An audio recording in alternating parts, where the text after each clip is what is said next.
Hi, welcome. Enjoy the content, subscribe, and turn on notifications. Gavin adjusted the last picture frame on the living room wall and took a step back, observing it with a slight smile.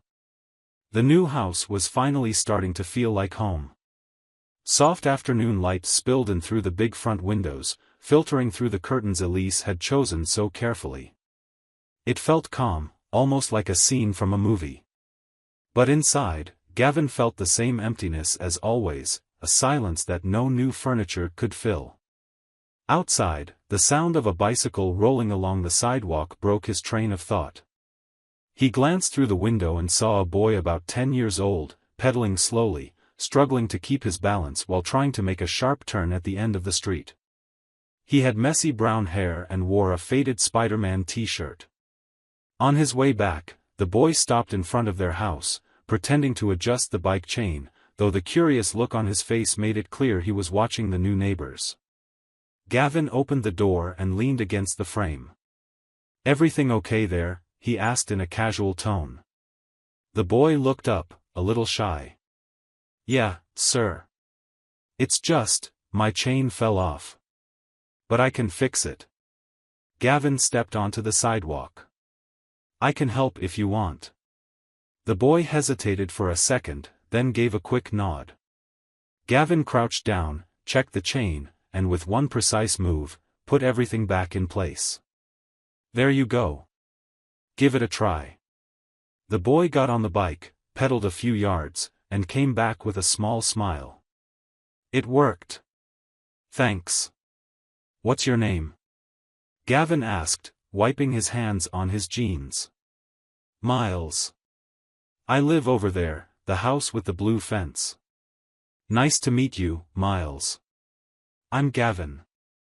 I moved in here with my wife a few days ago." Miles looked at the new house curiously. "It's nice. Big, too. We wanted a quiet place, and it seems like we got one." Miles nodded again, but then he glanced at the digital watch on his wrist. "My dad called me for lunch. I'll come by later, if that's okay." Gavin smiled, shrugging lightly. "Anytime, kid." He watched Miles disappear down the sidewalk and went back inside with a strange but good feeling. A quick moment of connection. Something he hadn't felt in a long time. In the following days, the same scene kept happening. Sometimes Miles would drop by just to say hi, other times he'd bring some broken object, a toy flashlight, a car missing a wheel, even an old radio, always with the excuse that he wanted to see if it could be fixed. Gavin realized it wasn't about the objects, but the company. And, in a way, he needed that connection, too. One Saturday afternoon, Gavin was sanding a wooden board in the garage when he heard light footsteps. Miles showed up carrying a tiny toolbox and said, "Can I help?" Gavin got a kick out of that plastic box full of mismatched screws and a crooked screwdriver, but answered seriously, "Sure. Grab that sandpaper and see if you can smooth this part here." Miles got excited. They worked side by side for more than an hour, almost in total silence, except for the sound of sanding. Gavin demonstrated the motions calmly, and Miles tried to copy them with full concentration. Afterward, they sat on the garage steps with 2 cans of soda. "Do you have kids?" Miles asked suddenly. Gavin froze on the inside. No, I don't." "Oh, my dad says he's not having any more. He said God decided that." Gavin looked at him, surprised at the boy's maturity. "Your dad sounds like a wise man." Miles shrugged. "He's nice, but he's always tired. After the accident, he got kind of sad. But he tries." "And your mom?" Miles fiddled with the soda can tab. "She died when I was 6. Cancer. I don't remember much about her, just her laugh. She laughed a lot." Gavin stayed quiet. The afternoon sunlight slowly faded behind them, painting the sky orange. Without another word, he gave the boy a gentle pat on the back. That talk had changed something. Miles was no longer just a curious neighbor. Gavin was starting to see in him something he hadn't realized he still wanted to feel. It wasn't just friendship. It was affection. It was care. It was that kind of bond that grows slowly, and by the time you notice, it's already part of who you are. And as much as he tried to hide it, something in his chest started to warm up again. Maybe, just maybe, that neighborhood wasn't just a fresh start. Maybe it was where Gavin would rediscover a forgotten part of himself. That week, Gavin noticed Miles started showing up earlier and earlier. Sometimes he didn't even knock. He'd just lean on the gate and wait, hands in his pockets, eyes alert to see if Gavin noticed him. Gavin, in turn, pretended he didn't see, but made sure to step out to the garage or find something to do in the yard.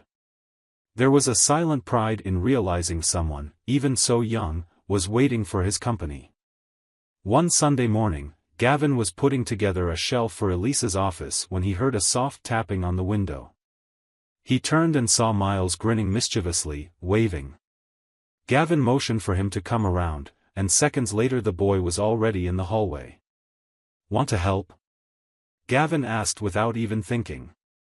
Miles answered with an enthusiastic, "Sure," and ran over to where the boards were spread out on the floor. Gavin handed him an Allen wrench and showed him where to tighten. Miles had small hands, but he was focused and determined. The kind of kid who tried to get it right on the first go, even if he wasn't exactly sure how. "Did you learn this on your own?" Gavin asked, surprised at how easily the boy used the tools. "Sort of. Sometimes my dad taught me. But after the accident, he can't anymore." The casual way Miles talked about his dad always made Gavin thoughtful. Calvin almost never left the house next door, except to put out the trash or water the garden.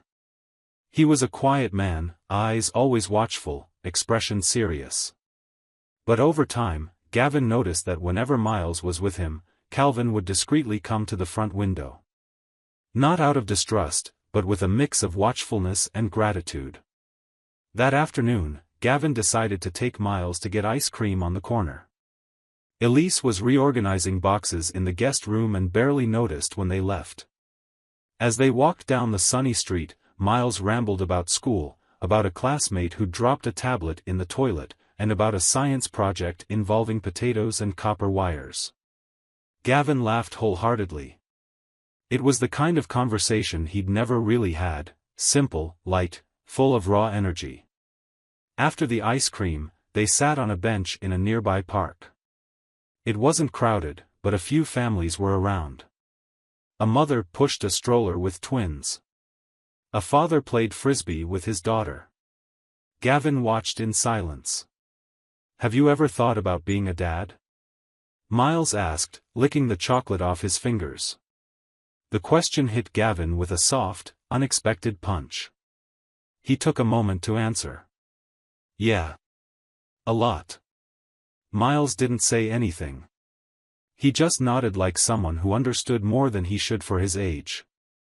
"I think you'd be a good dad." Gavin froze for a moment. "Why do you think that?"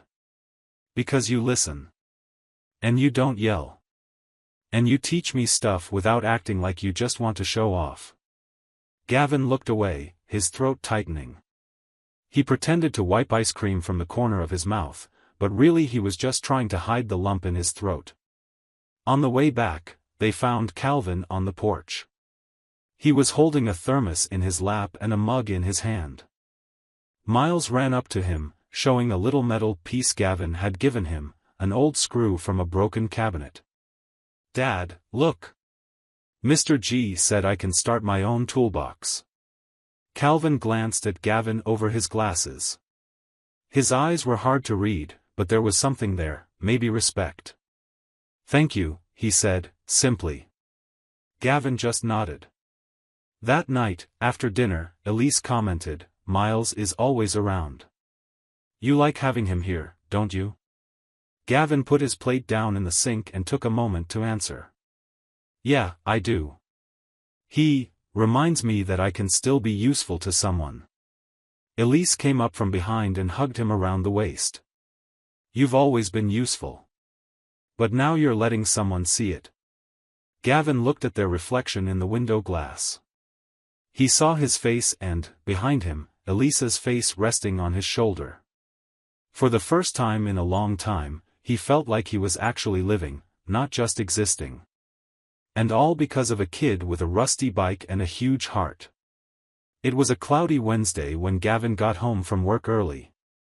The sky was overcast, and the wind swept dry leaves across the sidewalk. As he got out of the car, he noticed the back door of the house was slightly ajar. Strange. Elise never left doors open. She was careful about everything, locks, windows, even the porch lights. He pushed the door open with his fingertips and stepped inside, but nothing seemed out of place. He thought about asking her, but decided against it. Maybe she just got distracted. Then he tried to forget about it.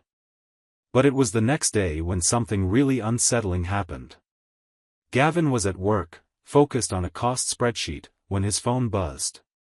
It was a video call from Miles. That was odd. The kid almost never called, especially not during school hours. Gavin answered with a sense of urgency. "Miles? Everything okay?" The boy's face appeared, looking serious. He spoke quietly. "I think there's a man in your house." "What do you mean?" "I was outside playing soccer and saw someone go in through the back. He was wearing a cap and a backpack." "It wasn't you." Gavin froze for a few seconds. He tried to think of who it could be. A service worker? Some friend of Elisa's? But he couldn't recall anyone scheduled to come by that day. His heart started pounding. "Are you sure he went in?" he asked, trying to keep calm. "Positive. I know your place, right? I saw the door open and he went inside. I got scared he might be a thief." Gavin thanked the kid, ended the call, and instinctively texted Elise. "Nothing serious, just something like, everything okay at home?" She answered a few minutes later, vaguely, "Yes, everything's fine." "Why?" That unsettled him even more. Her response seemed distant. Like she was carefully choosing her words. That night, the unease had taken root in him like a growing seed. He couldn't relax. He tried to convince himself he was overreacting, that maybe it was some friend of hers, a family member, someone he just didn't know. But why use the back door? And why all the secrecy? He decided not to confront Elise right away. Instead, he went to an electronics store and bought a small surveillance camera. A simple model, discreet, easy to hide. He installed it himself in the living room, pointed at the hallway leading to the back door. He didn't tell anyone, not even Elise. Over the next few days, he acted like everything was normal. He talked with Elise over dinner, helped Miles with a science project in the yard, laughed at the boys' stories about a classmate who talked in his sleep and gave away the group's secrets. But at night, he watched the recordings alone in his office. On the third day, he saw something. The image was clear. At 2:27 p.m., a man entered through the back door. He wore a dark jacket, a cap, and a backpack, exactly as Miles had described. He moved confidently through the living room, looked around, and went straight upstairs without hesitating. Gavin paused the video right there. His blood ran cold. The image was a bit shaky from the recording system, but sharp enough. The man didn't look lost. He looked familiar with the place. As soon as he got home, he found Elise in the kitchen, chopping vegetables. He approached her slowly, trying to keep his voice steady. "Who's the man coming here during the day?" he asked, direct, not beating around the bush. Elise froze. The knife hovered in midair for one too long second. She didn't turn around. "What man?" "No need to lie, Elise. I installed a camera. I saw him." She set the knife down carefully on the cutting board and leaned on the counter. She turned slowly, her face pale and eyes wide. I was going to tell you. I swear. I just didn't know how. Gavin folded his arms, waiting. Who is he? He's my brother, Jacob. He got out of prison recently. He has nowhere to stay, Gavin. I thought you wouldn't understand. Gavin felt a throb in his head. You have a brother? And I'm just finding out now? We drifted apart years ago. He got into serious trouble. My dad cut ties with him. I did too, for a while. But he showed up asking for help. I didn't want to bring this into our lives. So I hid it. She was on the verge of tears, but there was something in her words that felt off. Something that scratched at Gavin's ears like a bad note. So why does he come in through the back door like he's hiding? She hesitated. He's ashamed. He didn't want to run into you and cause trouble. It was a convenient excuse. Very convenient. Gavin didn't say anything else that night. He just left the kitchen, went to the bedroom, and locked the door. Her words kept spinning in his head, over and over. He's my brother. He got out of prison. I just wanted to help. But deep down, something told him the truth was still far away. Gavin couldn't sleep that night. Even lying there next to Elise, his body still, his mind kept spinning in a loop of the same questions. If Jacob really was Elise's brother, why hadn't anyone ever mentioned him? Why did he act like an intruder? Why did it all feel made up? Early the next morning, before the sun was fully up, Gavin was in the kitchen making coffee. His hand shook a little around the mug. He decided he had to see this man with his own eyes.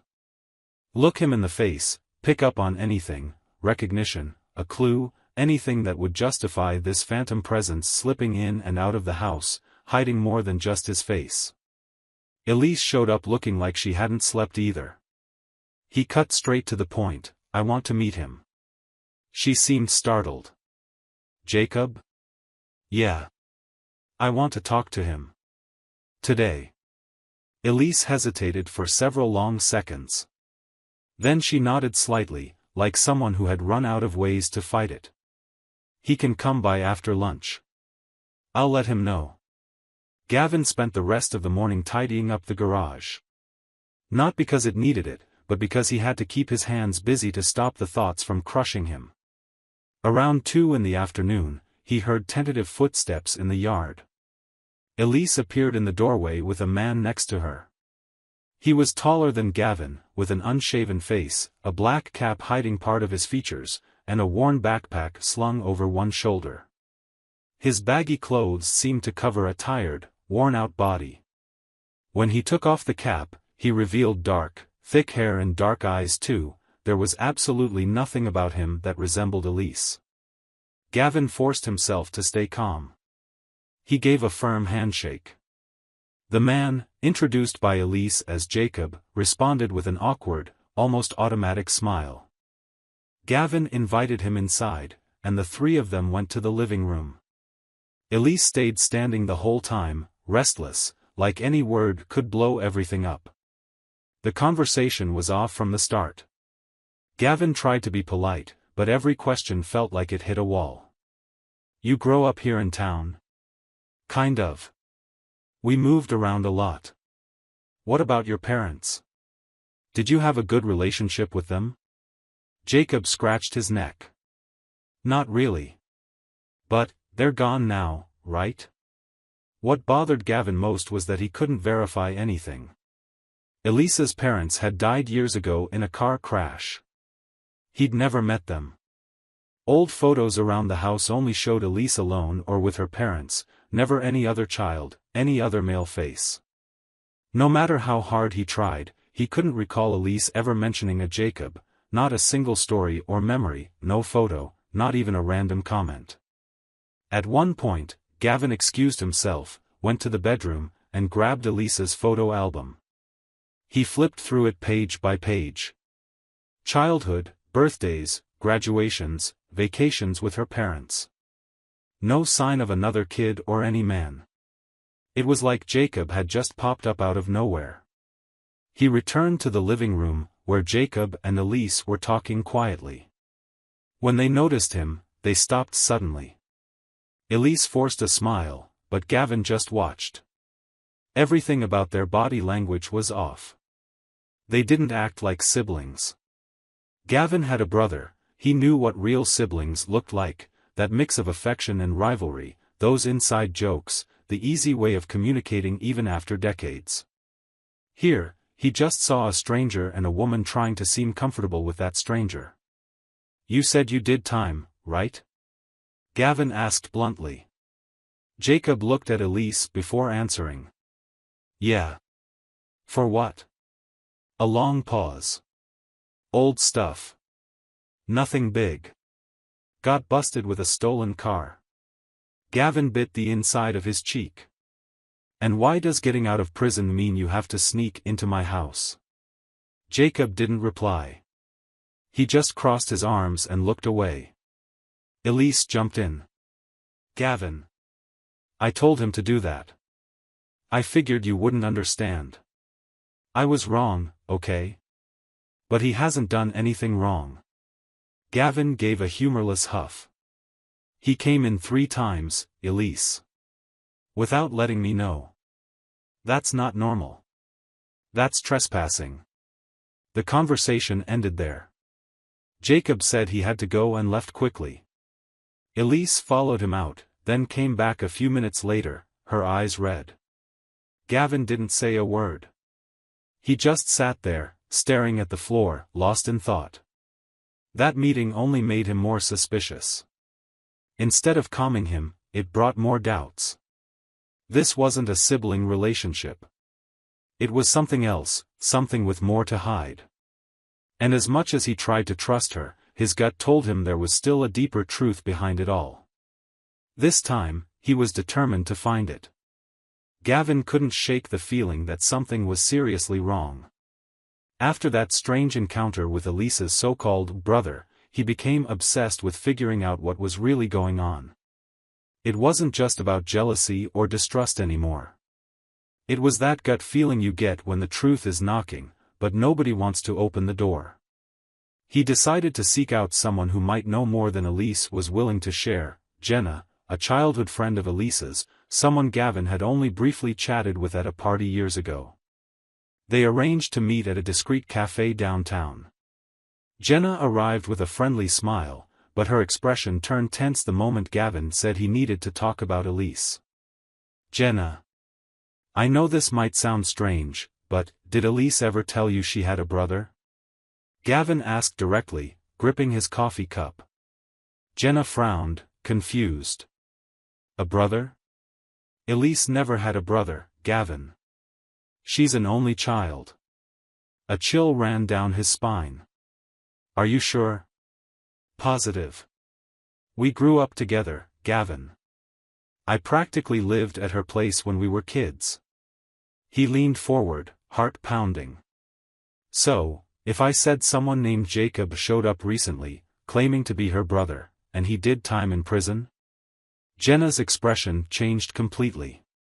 She dropped her spoon into her cup with a clatter. "Jacob? Jacob Myers? I don't know his last name. All I know is he says he's her brother." Jenna shook her head in disbelief. "Gavin. Jacob was Elisa's ex-boyfriend. She was head over heels for him in high school. They dated for years. But he was trouble. He went to prison for stealing cars. The last I heard, he was serving time out of state." Gavin slowly pushed his chair back. The confirmation hit him like a blow to the stomach. There was no longer any doubt. Elise had lied. Every word, every tear of remorse, all layered over more lies. He left the cafe without finishing his coffee. The world outside looked different, as though it had changed color. He drove straight home. Elise was washing dishes, like nothing had happened. "We need to talk," he said, his voice flat. She dried her hands and turned, seeing the look on his face. There was no patience left. Jacob was never your brother. A heavy silence took over the room. Elise couldn't hold his gaze. Her breathing sped up. I know everything. I talked to Jenna. She told me who he really is. She covered her face with her hands, sobbing without saying anything. Her tears weren't of someone sorry for the lie. They were the tears of someone defeated by the truth. Gavin took a deep breath, steadying himself. You have 2 hours to pack your things. I want you out of this house today. She tried to speak, tried to explain between sobs, but Gavin raised a hand for silence. No. I've heard enough lies. You have 2 hours. Without raising his voice, he grabbed his car keys, walked out the front door, and headed down the street, leaving Elise in the middle of the living room, hugging herself. Time passed slowly. The hours dragged under the weight of a reality that had finally collapsed. Elise, her eyes swollen and hands trembling, started packing. Each piece of clothing she folded into a suitcase felt like another mistake. Each step through the hallway stirred memories that no longer belonged there. Gavin returned exactly 2 hours later. He opened the door to find an empty living room. The walls echoed in a dense silence. A sealed box on the table, a half-full glass of water, and the faint scent of Elisa's perfume were the only signs that she'd been there at all. She was gone. And she took every lie with her. The divorce went through in under 3 months. Elise didn't fight for anything. Didn't try to win him back. She just disappeared from Gavin's life. He heard through acquaintances that she'd gone to live with Jacob, no more disguises, no more lies. But at that point, Gavin barely cared. He was free. And more than that, he felt at peace. Over time, he started spending more time at Miles's place. His friendship with the boy and with Calvin grew naturally, steadily. Calvin, always so quiet, spoke more with his eyes than most people did with long speeches. And Miles, well, Miles was pure light. Smart, charismatic, full of life. In them, Gavin found what his heart had been craving, a new kind of love, without needing promises or blood ties. Just being there. One fall afternoon, while he was sipping tea on his porch, Gavin's phone buzzed. It was Jenna. Hey. You heard? Heard what? Elise. She did get back with Jacob, but he got arrested again. Theft this time. Didn't even last 6 months on the outside. Gavin stayed silent. What about her? He asked after a moment. She's on her own again. Seems she left town. He just thanked her for the call, hung up, and looked out at the quiet street. Miles was next door, playing with a paper airplane, and Calvin was watering the plants with a hose in one hand and a smile on his face. Gavin stood up without a word, walked over to the gate, and waved at the boy. Life went on. And so did he. Thank you for watching the video.